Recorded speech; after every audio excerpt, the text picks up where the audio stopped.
Good evening and welcome back to another episode of The Longing, where today we will be continuing to read The Secret Garden by Frances Hodgson Burnett. So, let's get going.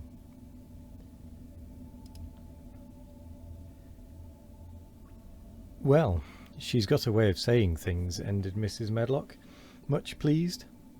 Sometimes I've said to her, "Hey, Susan, if you was a different woman and didn't talk such broad Yorkshire, I've seen the times when I should have said you was clever."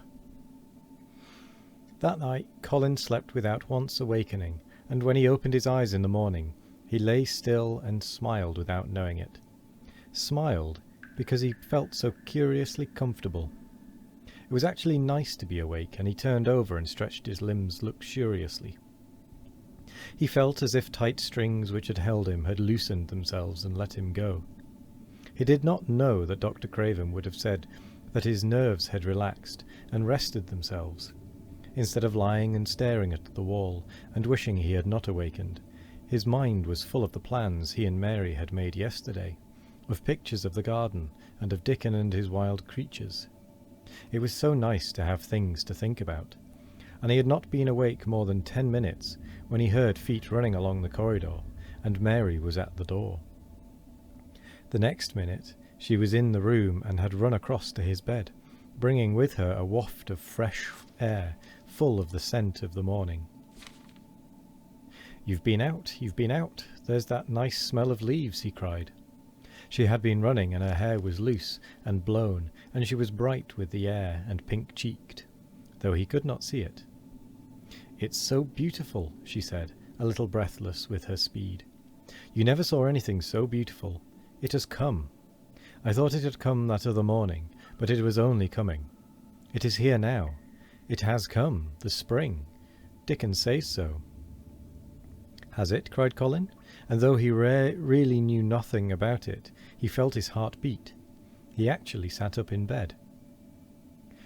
"Open the window," he added, laughing half with joyful excitement and half at his own fancy.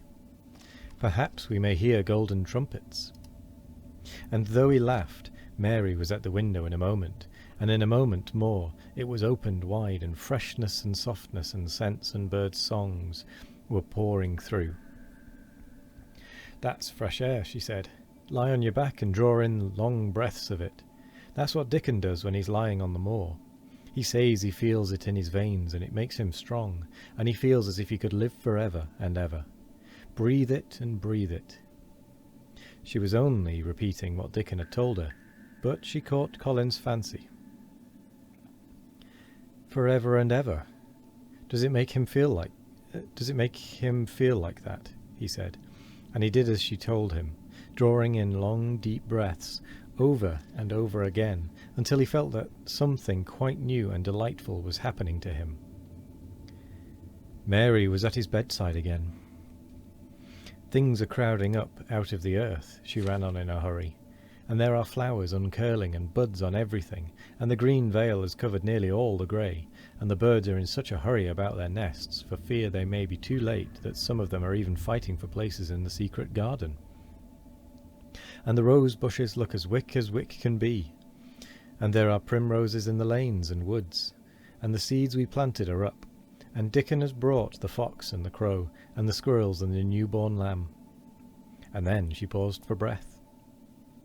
The newborn lamb Dickon had found 3 days before, lying by its dead mother among the gorse bushes on the moor.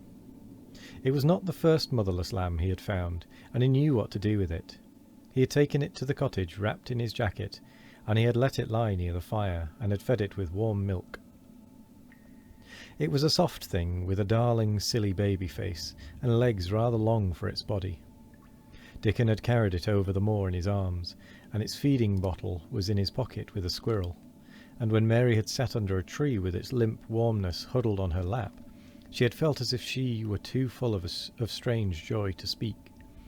A lamb, a living lamb who lay on your lap like a baby. She was describing it with great joy, and Colin was listening and drawing in long breaths of air when the nurse entered. She started a little at the sight of the open window. She had sat stifling in the room many a warm day because her patient was sure that open windows gave people cold. "Are you sure you are not chilly, Master Colin?" she inquired. "No," was the answer. "I am breathing long breaths of fresh air. It makes you strong." "I am going to get up to the sofa for breakfast. My cousin will have breakfast with me." The nurse went away, concealing a smile, to give the order for 2 breakfasts. She found the servants' hall a more amusing place than the invalid's chamber, and just now everybody wanted to hear the news from upstairs. There was a great deal of joking about the unpopular young recluse who, as the cook said, had found his master, and good for him.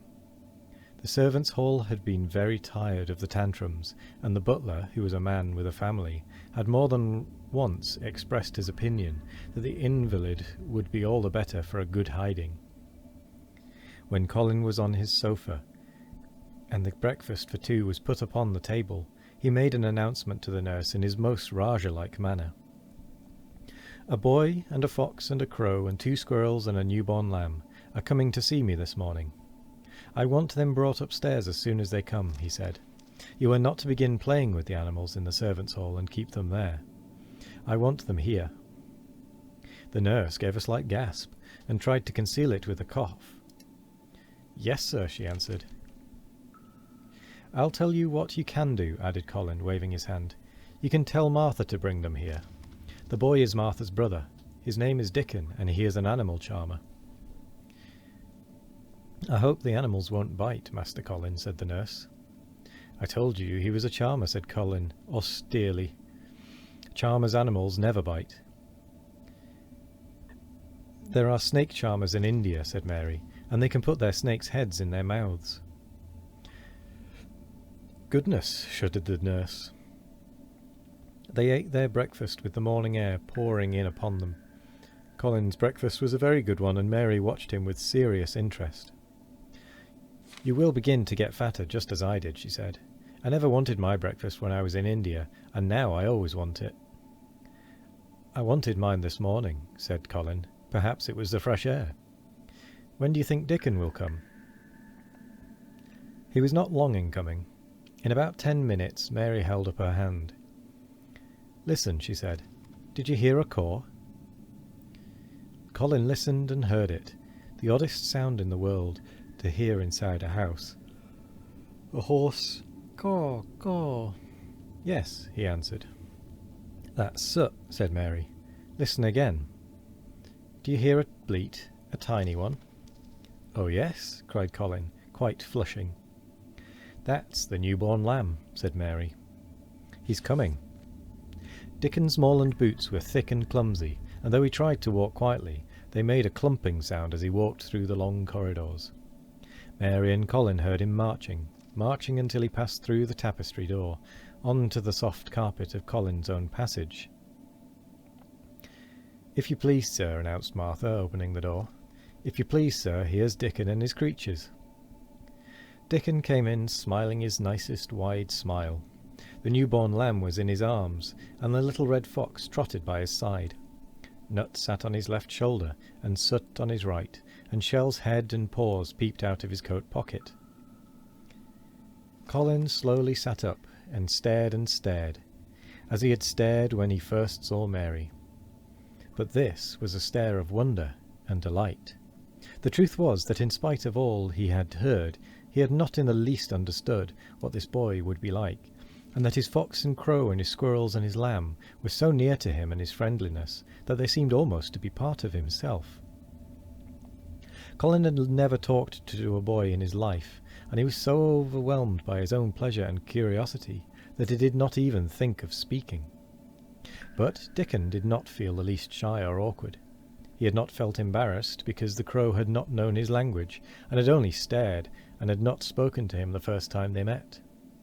Creatures were always like that until they found out about you.